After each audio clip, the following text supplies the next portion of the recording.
കോടീശ്വരനായ മലയാളിയെ ഷാർജ രാജകുടുംബാംഗം ജയിലിലാക്കി പാപ്പരാക്കി തിരുവനന്തപുരത്തിനും മടക്കി അയച്ചു. ഈ സംഭവം 1999 കാലഘട്ടത്തിലാണ്. തിരുവനന്തപുരം സ്വദേശിയായ കോയാട്ട് ജോർജ് മാത്യുവിനാണ് ഈ ദുര്യോഗമുണ്ടായത്. കോയാട്ട് ജോർജ് മാത്യുവിൻ്റെ പിതാവ് തിരുവനന്തപുരത്ത് മെഡിക്കൽ കോളേജിനടുത്ത് പോലീസ് സ്റ്റേഷനടുത്തൊരു മെഡിക്കൽ ഷോപ്പ് ഉണ്ടായിരുന്നു. ഇയാളുടെ ഫാദറിനെ ഞാൻ കണ്ടിട്ടുണ്ട്. ഇദ്ദേഹത്തിന് ഇപ്പം 72 വയസ്സായി. കോയാട്ട് ജോർജ് മാത്യു ഷാർജയിലെത്തി അവിടുത്തെ ഭരണാധികാരിയായ ഷെയ്ഖ് ഫാമിലിയിലെ അയാളുടെ അനിയൻ ഷെയ്ഖ് ഖാലിദ് ബിൻ അബ്ദുള്ള സുൽത്താൻ അൽ കാശ്മി എന്ന ആളുമായിട്ട് ഒരു ബിസിനസ് തുടങ്ങി. ക്രൂഡ് ഓയിൽ ബിസിനസ്സാണ്. ആ ബിസിനസ് അങ്ങ് പുഷ്ടിപ്പെട്ടു. ഏകദേശം 9.5-10 മില്യൺ ഡോളേഴ്സിൻ്റെ ബിസിനസ്സാണ്. 80 കോടി രൂപയുടെ അടുത്തുള്ള ബിസിനസ്. അതിന് ഷാർല ഭരണാധികാരി അദ്ദേഹത്തിൻ്റെ കൊട്ടാരത്തിലെ ചില വസ്തുക്കളൊക്കെ പണയപ്പെടുത്തി ബാങ്ക് ലോണൊക്കെ എടുത്തിരുന്നു. അങ്ങനെയാണ് അയാളുടെ ഷെയർ ഈ കമ്പനിയിലിട്ടത്. എന്തായാലും കമ്പനി അങ്ങ് പുരോഗമിച്ചു. 10-25 വർഷത്തെ പ്രയത്നഫലം കൊണ്ട് അത് ഒരു ബ്രാഞ്ച് നൈജീരിയയിൽ തുടങ്ങി. അൽ ഖൈദ ഇൻ്റർനാഷണൽ കൺസ്ട്രക്ഷൻ ലിമിറ്റഡ് എന്ന പേരിൽ നൈജീരിയയിലും തുടങ്ങി. വലിയ അധികം സാമ്പത്തിക നേട്ടം ഉണ്ടാക്കി. അതിനുശേഷം അദ്ദേഹത്തിന് കൊടുക്കാനുള്ള ആ ലാഭത്തിൻ്റെ മറ്റേതിൻ്റെ ഷെയർ 1 വർഷത്തിനകം കൊടുക്കാം എന്ന് പറഞ്ഞിട്ട് ഷെയ്ഖ് ഖാലിദിൻ്റെ അവിടുത്തെ ഭരണകർത്താവിൻ്റെ അനിയൻ, ഇയാൾക്ക് ചില ഗുണ്ടകളുമായിട്ടൊക്കെ ചില ബന്ധങ്ങളുണ്ട്. അബു സലീമായിട്ട് ബന്ധമുണ്ട്. ബോംബെ അധോലോക നായകൻ ദാവൂദ് ഇബ്രാഹിമായിട്ട് ബന്ധമുണ്ട്. അങ്ങനെ ഷെയ്ഖിൻ്റെ അനിയന് ആ ഇൻ്റർനാഷണൽ ക്രിമിനൽസുമായിട്ട് നല്ല ബന്ധമുണ്ടായിരുന്നു. ഏതായാലും 19 കോടി രൂപ ഷെയ്ഖ് ഖാലിദ് തിരുവനന്തപുരംകാരൻ കോയാട്ട് ജോർജ് മാത്യുവിന് കൊടുക്കേണ്ടതായിട്ട് വന്നു. പക്ഷേ അത് കിട്ടാതെ വന്നപ്പം 1 വർഷത്തെ കാലാവധി കഴിഞ്ഞപ്പം വീണ്ടും ക്ഷമിച്ചു. 1-2 വർഷം കഴിഞ്ഞപ്പം അവിടുത്തെ ഇന്ത്യൻ എംബസിയിൽ അവിടെ ഇദ്ദേഹം പരാതിപ്പെട്ടു. ഇന്ത്യൻ എംബസിയിലുള്ളവരെ ഷാർജയിലെ ഷെയ്ഖിൻ്റെ അവരുടെ ഫാമിലിയായിട്ട് ബന്ധപ്പെട്ടു. ഇതോടുകൂടി പണി പാളി. ഇദ്ദേഹത്തിനെ പെട്ടെന്ന് ഇദ്ദേഹത്തിൻ്റെ പോലീസിനെ ഉപയോഗിച്ച് ഇതിൻ്റെ ഓഫീസെല്ലാം റെയ്ഡ് ചെയ്ത് ഇദ്ദേഹത്തിൻ്റെ റെക്കോർഡുകളെല്ലാം അവർ കടത്തി. അതിൻ്റെയൊക്കെ ഫോട്ടോസ്റ്റാറ്റും അതും ഇതൊക്കെ ഇദ്ദേഹം മാറി സൂക്ഷിച്ചു വച്ചിട്ടുണ്ടായിരുന്നു. ഏതായാലും പെട്ടെന്ന് ഇദ്ദേഹത്തിനെ അവിടുത്തെ ജയിലിലാക്കി. ഏകദേശം 10 മാസത്തോളം ജയിലിൽ കടന്നു. ഇദ്ദേഹം കോയാട്ട് ജോർജ് മാത്യു അങ്ങോട്ട് പോയി എന്ന് സുഹൃത്തുക്കളും ബന്ധുക്കളും ഭാര്യയും മക്കളും ഒക്കെ ആളെപ്പറ്റി യാതൊരു വിവരവുമില്ല. ഇങ്ങനെ എംബസിയിൽ പോയി പരാതിപ്പെട്ടു എന്ന് മാത്രം അറിയാം. പിന്നെ ഇദ്ദേഹത്തിനെ കണ്ടിട്ടില്ല. അവിടുത്തെ ജയിലിൽ പലരും അന്വേഷിച്ചു വന്നെങ്കിലും ഓരോ ജയിലിൽ ഒരാഴ്ചക്കുള്ളിൽ ഇടൂല, ജയിൽ മാറ്റി ഇട്ടുകൊണ്ടിരുന്നു. ഷാർജ ഭരണകൂടത്തിൻ്റെ സഹോദരനാണ് അതിൻ്റെ പിന്നിൽ. അതുകൊണ്ട് അവിടെ ഒന്നും വിലപ്പോയില്ല. ഏകദേശം 8-10 മാസം ജയിലിൽ കിടന്ന് കഷ്ടപ്പെട്ടു. ഇദ്ദേഹം എവിടെ പോയി എങ്ങോട്ട് പോയി വീട്ടുകാരുമെല്ലാം ആകെ വിഷമത്തിലായി. ഒരു ഐഡിയയുമില്ല. ഇത്രയും കോടി രൂപയുടെ സ്വത്തിൻ്റെ ഉടമയാണ്. എന്തായാലും അദ്ദേഹം ജയിലിൽ നിന്ന് ആ സ്ഥലം മാറ്റി ഇടുന്നതുകൊണ്ട് പലരും അന്വേഷിച്ചിട്ട് കാണാത്തത് കൊണ്ട് 10 മാസത്തോളം അങ്ങനെ പോയി. 10-ാം മാസം അവർക്ക് ദയ തോന്നി. കാരണം ഇദ്ദേഹം കുറ്റമൊന്നും കാണിച്ചിട്ടില്ല. ഇദ്ദേഹത്തിൻ്റെ സ്വത്ത് ഷാർജ ഷെയ്ഖിൻ്റെ അനിയൻ തട്ടിയെടുത്തതേ ഉള്ളൂ. ഇദ്ദേഹത്തിന് ഈ ക്രൂഡ് ഓയിൽ ബിസിനസ് കൂടാതെ അൽ ഖൈദ ഇൻ്റർനാഷണൽ ട്രേഡിംഗ് കമ്പനി, അൽ ഖാലിദ് ഇൻ്റർനാഷണൽ ട്രേഡിംഗ് കമ്പനി എന്നാണ്. അദ്ദേഹത്തിൻ്റെ സ്വത്തുക്കൾ മുഴുവൻ പോയി. അദ്ദേഹത്തിന് ഗ്യാരണ്ടി ആയിട്ട് കൊടുത്ത ഫോറിൻ ബാങ്കിൻ്റെ ചെക്കുകൾ അവർ കൊണ്ടുപോയി. എങ്കിൽ അതിൻ്റെയൊക്കെ ഫോട്ടോസ്റ്റാറ്റ് ഇദ്ദേഹം വേറെ സ്പെയറായിട്ട് അവിടെ ആരോ ഏൽപ്പിച്ചിരുന്നു. ഏതായാലും ജയിലിൽ നിന്ന് അദ്ദേഹത്തിനെ തുറന്നു വിട്ടു. 10 മാസം കഴിഞ്ഞപ്പം ഒരു ഔട്ട് പാസ് കൊടുത്ത് ഇന്ത്യയിലേക്ക് മടക്കി. അങ്ങനെ അദ്ദേഹം ഇന്ത്യയിലെത്തി. തിരുവനന്തപുരത്ത് അദ്ദേഹത്തിൻ്റെ വീടും പിതാവ് നൽകിയ വീടുകളെല്ലാം വിറ്റുപോയിരുന്നു, ഒന്നുമില്ല. ഇവിടെ വന്ന് ദാരിദ്ര്യത്തിൽ കഴിഞ്ഞു. അദ്ദേഹം ഡെയിലി വേജസിൽ തിരുവനന്തപുരം കവടിയാർ കൊട്ടാരത്തിനടുത്ത് ഒരു ഹോഴ്സ് റൈഡിങ് സ്കൂളുണ്ടായിരുന്നു. ആ ഹോഴ്സ് റൈഡിങ് സ്കൂളിൽ ദിവസവേതനക്കാരനായിട്ട് പട്ടിണി മാറ്റാൻ വേണ്ടിയിട്ട് അവിടെ ദിവസം 500 രൂപ എങ്ങോട്ട് അവർ കൊടുക്കും. അദ്ദേഹം ഭാര്യയും കുട്ടികളുമൊക്കെ ഒരു വാടക വീട്ടിൽ, ഒറ്റമുറി വീട്ടിൽ തിരുവനന്തപുരത്ത് താമസിച്ചു. വേറെ വരുമാനമൊന്നുമില്ല. ഒരു കോടീശ്വരൻ്റെ അവസ്ഥയാണ് ഞാൻ ഈ പറയുന്നത്. ഏതായാലും അൽ ഖാലിദ് ഇൻ്റർനാഷണൽ ട്രേഡിംഗ് കമ്പനി എന്ന് പറഞ്ഞാൽ ദുബായിൽ എല്ലാവർക്കും അറിയാം. പക്ഷേ അവിടുത്തെ ഷെയ്ഖിൻ്റെ അനിയൻ്റെ ബന്ധങ്ങൾ ദാവൂദ് ഇബ്രാഹിമും അബു സലീം എന്നൊരാളും ദുബായിലുള്ള ഗുണ്ടയാണ്. ഇയാളുടെ 18ഓളം ഷോപ്പുകളുണ്ടായിരുന്നു ഈ കോയാട്ടിന്. ആ 18 ഷോപ്പുകൾ ഹോൾസെയിൽ, ഗോൾഡ് ബിസിനസ്, അങ്ങനെയുള്ള കോസ്റ്റ്ലി സാധനങ്ങൾ, ടെക്സ്റ്റൈൽ എല്ലാം കൂടെ 18 ഷോപ്പുകൾ ദുബായിലുണ്ട്.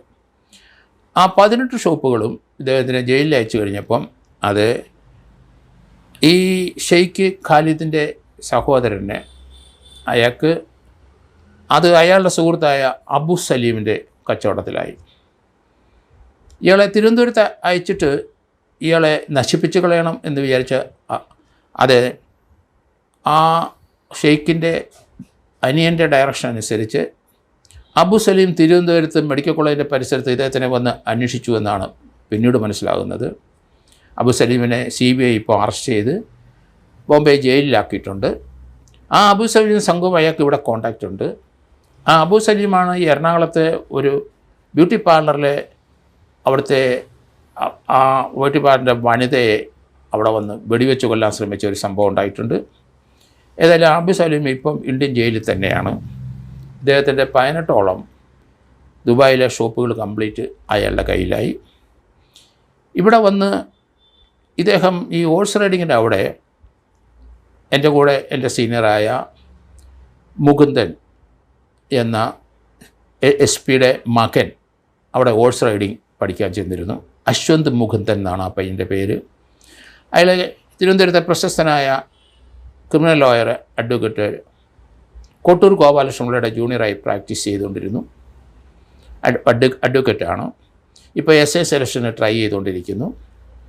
അദ്ദേഹത്തിന് പിതാവ് സർവീസിൽ ഇരുന്ന് മരിച്ചുകൊണ്ട് ഡൈയിങ് ഹാർനസിലെ പോലും ക്രൈം റെക്കോർഡ് ബ്യൂറോയിൽ തിരുവനന്തപുരം പോലീസ് ഹെഡ്ക്വാർട്ടേഴ്സിൽ ജോലിയുണ്ട്.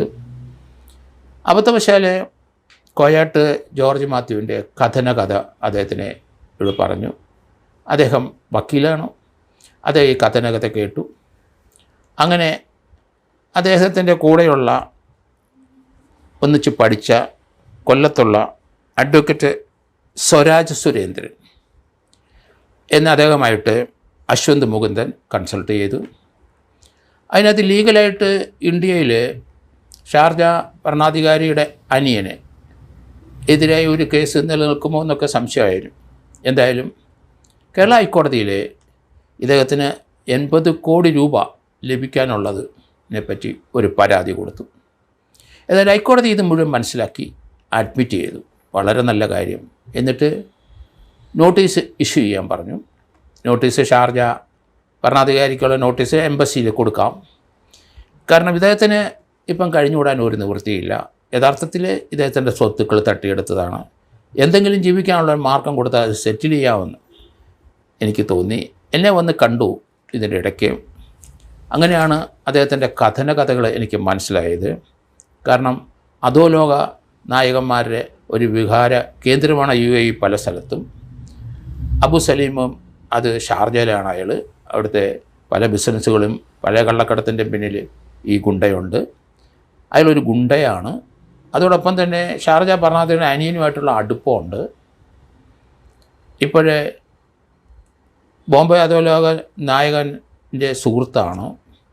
അതുകൊണ്ട് നീതി ലഭിക്കില്ല എന്നാണ് ഇദ്ദേഹം പ്രതീക്ഷിച്ചതായാലും കേരള ഹൈക്കോടതി അത് അഡ്മിറ്റ് ചെയ്യുകയും ചെയ്തു. അവർക്ക് നോട്ടീസ് പോവുകയും ചെയ്തു. ആ സ്ഥിതിവിശേഷത്തിലാണ് എന്നെ വന്ന് കാണുന്നത്. ഞാൻ പറഞ്ഞു, തീർച്ചയായിട്ടും ഷെയ്ഖിനെതിരായി എംബസി മുഖേന സമ്മൻസ് കൊടുക്കാം. അവർ ഏതെങ്കിലും രീതിയിൽ ഒരു കൺസെഷൻ കാണിക്കുന്നെങ്കിൽ അത് പ്രയോജനപ്പെടും. 80 കോടി രൂപയോളം ഇദ്ദേഹത്തിന് ലഭിക്കണമെങ്കിലും അന്നത്തെ 9.5 മില്യൺ അമേരിക്കൻ ഡോളറാണ് ഇദ്ദേഹത്തിന് കൊടുക്കാനുള്ളത്. അതിൻ്റെ ചെക്കൊക്കെ ഇദ്ദേഹത്തിൻ്റെ കയ്യിലുണ്ട്. അതിൻ്റെ ഫോട്ടോസ്റ്റാറ്റ് ഒറിജിനൽ ചെക്കൊക്കെ അവർ അദ്ദേഹത്തിൻ്റെ ഓഫീസും വീടും ഒക്കെ റീഡ് ചെയ്ത് കൊണ്ടുപോയെങ്കിലും അതിൻ്റെ ആയിട്ട് ബന്ധപ്പെട്ട പല റെക്കോർഡുകളും അദ്ദേഹത്തിൻ്റെ കയ്യിലുണ്ട്. ആ കാലഘട്ടത്തിൽ അന്ന് ഇന്ത്യയുടെ വിദേശകാര്യ സഹമന്ത്രിയായിരുന്ന അഹമ്മദ് അദ്ദേഹത്തിനെ ഇദ്ദേഹം പോയി കണ്ടു. അഹമ്മദ് ഇതിന് പരിഹാരം ഉണ്ടാക്കാം, ഷാർജയിലെ ഷെയ്ഖുമായിട്ട് സംസാരിക്കാമെന്നൊക്കെ പറഞ്ഞു. പക്ഷേ അവരുമായിട്ട് സംസാരിച്ചു എന്ന് ഇദ്ദേഹത്തിൻ്റെ അടുത്ത് പറഞ്ഞു. പണം കൈമാറ്റം ചെയ്യാൻ എന്തെങ്കിലും കൊടുത്താലുള്ള രീതിയിൽ പ്രശ്നം തീർക്കാമെന്നായിരുന്നു. കാരണം ഇദ്ദേഹത്തിന് നാട്ടിലൊരു വീടില്ല, കഴിഞ്ഞുകൂടാൻ മാർഗവുമില്ല, ദൈനംദിന ചെലവിന് പൈസയില്ല. ഇത്രയും മില്യനറായ ഒരാളുടെ അവസ്ഥയാണ് നമുക്കറിയാം. അതുകൊണ്ട് അഹമ്മദ് അദ്ദേഹമായിട്ട് പ്രശ്നം സംസാരിച്ച് തീർക്കാം എന്നാണ് കരുതിയിരുന്നത്. അതിനുശേഷം അഹമ്മദ് കടന്നുപോയി. പിന്നീട് സഹമന്ത്രിയായിട്ട് ശശി തരൂർ വന്നു. അദ്ദേഹത്തിനെ ഇദ്ദേഹം പോയി കണ്ടു എന്നാണ്. പക്ഷേ ആരെങ്കിലും മീഡിയേറ്റർ ഇതിൻ്റെ ഇടയ്ക്ക് വന്നു കയറി ഇത് സെറ്റിൽ ചെയ്തോ ഇല്ലയോ എന്നൊന്നും അറിയില്ല. എങ്കിലും ഇദ്ദേഹത്തിനെ സംബന്ധിച്ചിടത്തോളം ഇന്നും പട്ടിണി തന്നെ. അതുകൊണ്ട് ഹൈക്കോടതി എന്തായാലും ആ കേസ് അഡ്മിറ്റ് ചെയ്തത് ഏതായാലും എനിക്ക് വലിയ അതിശയകരമായി പോയി തോന്നി. കാരണം 98-99 കാലഘട്ടത്തിലെ സംഭവങ്ങളാണ്. ഇതിന് അദ്ദേഹത്തിൻ്റെ ഇരിക്കുന്ന എല്ലാം ഫോട്ടോസ്റ്റാറ്റുകളാണ്. അദ്ദേഹത്തിന് ഫോറിൻ ബാങ്കിൻ്റെ കുറേ ചെക്കുകൾ ഇരിപ്പുണ്ട്. ഷാർജയിലെ ഭരണാധികാരിയുടെ അനിയൻ കൊടുത്തതാണ്. പലത് വെച്ച് നോക്കിക്കഴിയുമ്പോൾ സത്യസന്ധമായ ഒരു കഥയാണ്, ഒരു കഥനകഥയാണ് ഇത്. അതുകൊണ്ട് ഇതിന് തീർച്ചയായിട്ടും ഒരു നടപടി ഹൈക്കോടതി ഏതായാലും എടുക്കും. അല്ലെന്നുണ്ടെങ്കിൽ ആ ഷാർജ ഭരണാധികാരിയുമായിട്ട് ബന്ധപ്പെട്ട് ഇദ്ദേഹത്തിന് എന്തെങ്കിലും ജീവിക്കാനുള്ള മാർഗത്തിനുള്ള പണമെങ്കിലും കൊടുക്കണം എന്നാണ് എൻ്റെ വ്യക്തിപരമായ അഭിപ്രായം. എന്തായാലും ഇദ്ദേഹത്തിൻ്റെ മെഡിക്കൽ ഷോപ്പൊക്കെ നടത്തിയിരുന്ന ഫാദർ മരിച്ചുപോയി. അദ്ദേഹത്തിന് പൊങ്ങുമുട്ടുള്ള വീട് വിറ്റുപോയി. പിന്നെ മദർ ഇപ്പോഴും കൂടെയുണ്ടെന്നാണ് കരുതുന്നത്. അതുപോലെ ഇദ്ദേഹത്തിൻ്റെ ഇളയ മകൾ ലില്ലി ഉണ്ട്, ചെങ്ങന്നൂർ താമസിക്കുന്നുണ്ട്. അവർ 5 പേരാണ് എന്ന് കരുതുന്നു. ആ 5 പേരും വളരെ സാമ്പത്തികമായ ബുദ്ധിമുട്ടിലാണ്. അതുകൊണ്ട് ഈ ഒരു ഹൈക്കോടതി കേസ് ഫയൽ ചെയ്ത് നമ്പരായിട്ടുണ്ട് എങ്കിൽ തന്നെയും ഇത് എംബസി മുഖേന ഒന്ന് സെറ്റിൽ ചെയ്ത് കൊടുക്കാൻ, അല്ലെങ്കിൽ ഷാർജയിലുള്ള മലയാളികൾ ആരെങ്കിലും ഉണ്ടെങ്കിൽ മിക്കവാറും അവർക്കൊക്കെ അറിയായിരിക്കണം ഇദ്ദേഹത്തിനെ. കാരണം ഇദ്ദേഹം അവിടുത്തെ മില്യനെയർ ആയിരുന്നു എന്ന് നമുക്കറിയാം. ഷാർജയിലെ ഇദ്ദേഹത്തിൻ്റെ ആ ട്രേഡിംഗ് സ്ഥാപനമൊക്കെ പലർക്കും അവിടെയുള്ള പഴയ ആൾക്കാർക്കൊക്കെ അറിയാം, ഇപ്പോഴും അറിയാം. ഇപ്പോൾ 2026 ഏതായാലും 10-30 വർഷം മുമ്പുള്ള ഒരു സംഭവത്തിലാണ് ഇപ്പോഴാണ് അദ്ദേഹത്തിന് കാരണം ഒരു കേസ് കൊടുക്കാൻ പോലും കഴിഞ്ഞുകൂടാൻ പോലും ചിലവിന് പോലും പണമില്ലാതിരിക്കുന്ന അദ്ദേഹത്തിന് തീർച്ചയായിട്ടും ഏതായാലും അദ്ദേഹം നോർക്കയിൽ പരാതി അന്ന് കൊടുത്ത് 2004 കൊടുത്തിരുന്നു പറഞ്ഞു. 2008 പ്രവാസി മന്ത്രാലയത്തിലും പരാതി കൊടുത്തു, ഒരു നടപടി ഉണ്ടായില്ല. ഇന്ത്യയിലേക്ക് നാട് കടത്തപ്പെട്ട ഇദ്ദേഹത്തിൻ്റെ അവസ്ഥ ഏതായാലും അല്പം മാറിക്കിട്ടാനായിട്ട് എംബസി മുഖേനയോ അല്ലെങ്കിൽ നല്ല മലയാളികൾ ഷാർജയിലുണ്ട്, അവരുമായിട്ട് ബന്ധപ്പെട്ട് ഏതെങ്കിലും തരത്തിൽ ഇദ്ദേഹത്തിന് എന്തെങ്കിലും സാമ്പത്തിക സഹായം ചെയ്യാൻ സാധിക്കുമോ എന്നുള്ള കാര്യം കൂടെ ജനങ്ങൾ അല്ലെങ്കിൽ ഷാർജയിലുള്ള മലയാളികൾ അതൊന്ന് ശ്രദ്ധിക്കുന്നു നല്ലതായിരിക്കും എന്നാണ് ഞാൻ കരുതുന്നത്. ബോംബെ അധോലോക നായകൻ ദാവൂദ് ഇബ്രാഹിമിൻ്റെ സഹപ്രവർത്തകനാണ് അബു സലീം. ആ സഹപ്രവർത്തകൻ അബു സലീമിൻ്റെ സുഹൃത്താണ് ഷാർജയിലെ ഷെയ്ഖിൻ്റെ അനിയൻ. അപ്പോൾ അദ്ദേഹത്തിൻ്റെ ക്യാരക്ടറും അത്ര നല്ലതല്ല. എന്തായാലും ഒരു സെറ്റിൽമെൻറ്റ് വന്നാൽ അത് എത്രയും നല്ലത് കാര്യം. പക്ഷേ നമുക്കൊരു കാര്യം, ഈ UAE അവിടുത്തെ പ്രവാസിയായ അല്ലെങ്കിൽ അവിടെയായിട്ട് ബന്ധപ്പെട്ട ദുബായായിട്ട് ബന്ധപ്പെട്ട റോയി എന്നൊരാൾ സ്വയം വെടിയേറ്റ് മരിച്ച വിവരം നമുക്കറിയാം. അതുകൊണ്ട് അദ്ദേഹം ദുബായിലും ഈ അബു സലീമും ഒക്കെ ആയിട്ട് ബന്ധപ്പെട്ട ആളാണ് എന്നാണ് ഞാൻ മനസ്സിലാകുന്നത്. അദ്ദേഹത്തിന് ദുബായിൽ നിന്നോ ഷാർജയിൽ നിന്നോ ഒരു വിളി വന്നു എന്ന് നമ്മളന്ന് കേട്ടു. അതോടുകൂടിയാണ് അദ്ദേഹം സൂയിസൈഡ് ചെയ്തതെന്നും നമുക്ക് മനസ്സിലാക്കാം. ഏതായാലും ഇതുപോലെയുള്ള വളരെയധികം പ്രശ്നങ്ങൾ മലയാളികൾ നേരിടുന്നുണ്ട്. പണമുണ്ടാക്കിയവരെല്ലാം പാപ്പരായി പോകുന്ന ധാരാളം സംഭവങ്ങൾ നമുക്കറിയാം. എന്തായാലും ഇതിന് അദ്ദേഹത്തിന് ഏതെങ്കിലും രീതിയിലുള്ള ഒരു സഹായം ഷാർജ ഭരണാധികാരിയിൽ ലഭിച്ചെങ്കിൽ അദ്ദേഹം രക്ഷപ്പെടും എന്നാണ് ഞാൻ കരുതുന്നത്.